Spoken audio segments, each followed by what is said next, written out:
Inihain na sa Kamara nitong Huwebes ang panukalang batas na naglalayong pagbawalan ang mga individual na pisikal na magreserba ng mga parking space sa pamamagitan ng pagtayo sa espasyo.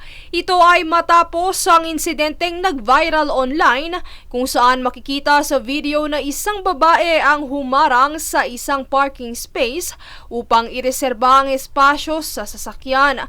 Sakaling maaprubahan ng House Bill 11076 o ang Mindful Parking Act, babalangkasin nito ang mga parusa para sa parehong individual na nagpareserba ng parking space at ang driver ng sasakyan na nilalayong sumakop dito.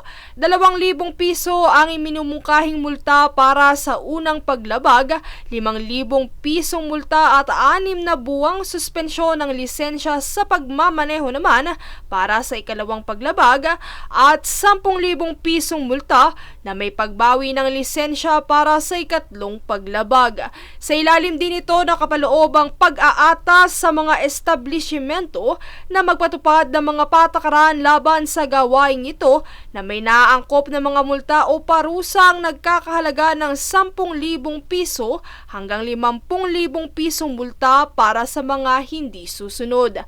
Ayon kay Akbayan Representative Percival Sendanya, ang naturang aksyon ay lumalabag sa pangunahing prinsipyo na ang mga paradahan ay first come first serve basis. Dagdag pa niya, ang unwholesome practice na ito ay makapagdudulot din anya ng panganib sa kaligtasan ng mga taong nakatayo sa parkingan.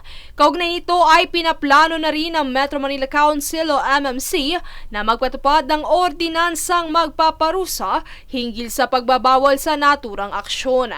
Ito ay matapos i-anunsyo ni MMDA Chair Attorney Romando Don Artes sa pulong ng MMC nitong Huwebes kung saan anya ang mga insidente ukol dito ay kasalukuyan ng tinutugunan ng ahensya. Samantala, pamamahalaan naman ng Land Transportation Office ang administratibong jurisdiksyon patungkol sa mga paglabag sa oras na may sa batas ang naturang panukala.